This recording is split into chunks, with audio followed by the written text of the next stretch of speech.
क्या इस तरह के सारे बयान मोहन भागवत जी ने गिरिराज दे, हिमंता दे, कांग्रेस के नेता दे, सब सांप्रदायिक बयान है, कम्युनल है, ये सब संविधान के खिलाफ खड़े होते हैं सारे बयान?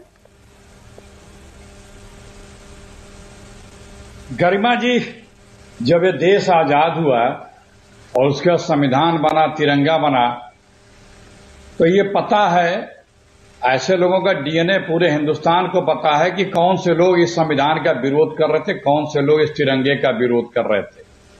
और वही लोग आज सबसे ज्यादा संविधान रक्षक बनने की बात करते हैं, जो इस संविधान को बदलने की बात करते रहे हैं, जो आरक्षण को खत्म करने की बात करते रहे हैं, जो इस तिरंगे को अस्वीकारते रहे हैं, वो आज अपने को संविधान परस्त बताते हैं। आप डीएनए की बात करें, ये देश ये भी जानता है कि जंग आजादी में अंग्रेजों के साथ गलबहिया यारी किसके डीएनए में था, कौन, वो डीएनए सबको पता है। कौन अंग्रेजों के लिए यहाँ के स्वतंत्रता संग्राम सेनानियों के खिलाफ गवाहियां देता था, उनकी मुखबिरियां करता था, कौन अंग्रेजों के लिए उनकी सेना में भर्ती कराता था, ये डीएनए छुपा नहीं है। ये डीएनए वालों को कांग्रेस मानती है ये सारे बयान सांप्रदायिक हैं, कम्युनल हैं। सुनिए गरिमा जी, जब से अटल जी के बाद की बीजेपी का प्रादुर्भाव हुआ इस देश में, तब से मैं बार बार कई बार चैलेंज करके बोल चुका हूं कि बीजेपी का कोई नेता 2 मिनट से ज्यादा सांप्रदायिक या धार्मिक या हिंदू मुसलमान इन सब बातों के अलावा बोल के दिखा दे।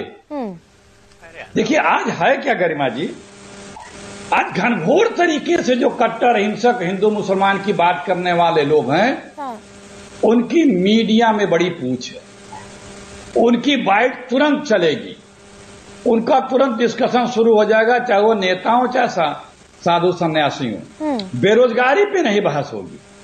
तुम अगर नौजवानों, अगर आप मांगने लगोगे रोजगार, तो खोदने की बात करने लगेंगे, रोजगार देने की बात नहीं करेंगे। आरोप टेलीविजन, नौकरियों में पद रिक्त हैं, उसमें भर्ती की बात नहीं करेंगे, वो खोदने की तरफ लेकर चले जाएंगे।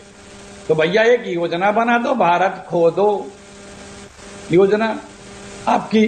नहीं तो फिर ये जो भर भर के मैंडेट, अगर इतना कानून व्यवस्था नहीं बना के रखोगे और इतना डिवाइसिव पॉलिटिक्स इस देश में, यानी कि जनता उसे मैंडेट भी दे रही है। अखिलेश जी, महाराष्ट्र में छप्पर फाड़ के दे दिया, हरियाणा में उम्मीद के, अपेक्षाओं के, संभावनाओं के परे मैंडेट दे दिया, और तीसरी बार सरकार भी बन गई।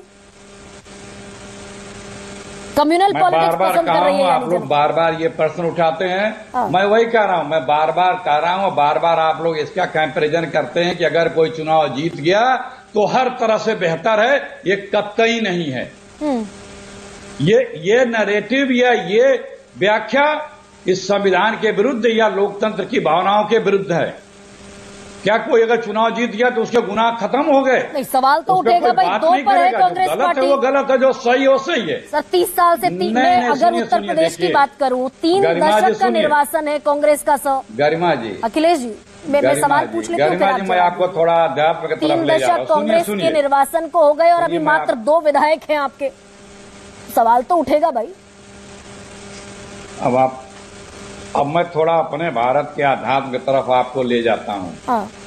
इसी चीज को प्राप्त करने के 2 रास्ते होते हैं, जिसको कहा गया हमारे शास्त्रों में, एक आसुरी प्रवृत्ति से, एक दैवी प्रवृत्ति से। प्राप्त दोनों तरीके से होता है, लेकिन एक में यश होता है, एक में अपयश होता है। एक सच्चाई, ईमानदारी और धर्म के रास्ते से प्राप्त होता है, एक एनी हाउ किसी तरह से प्राप्त होता है। प्राप्त दोनों में होता है, लेकिन इतिहास याद रखता है जो ईमानदारी, सच्चाई और पवित्रता के माध्यम से जो चीजें प्राप्त करता है, वो उसकी तारीफ करते हुए याद रखता है।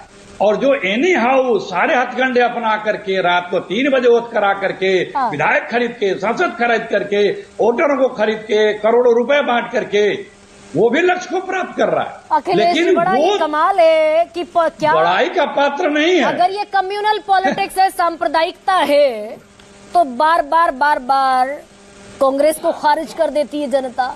महाराष्ट्र में खारिज कर दिया, हरियाणा में खारिज कर दिया। आशुतोष, अब मैंने आपको अभी उदाहरण दिया। ठीक है सर। ठीक है। मैंने मेरी बात हो जाने दें। अच्छा, मैंने 10 आपको सेकंड में अभी कह दीजिए। उदाहरण दिया, 10 फिर आप सेकंड उसी में बात पे आई। हाँ, मैंने आपको उदाहरण दिया कि प्राप्त करना ही अगर लक्ष्य है तो आप किसी भी तरह से प्राप्त कर सकते हैं। क्या आपका रास्ता पवित्र है? साम दाम क्या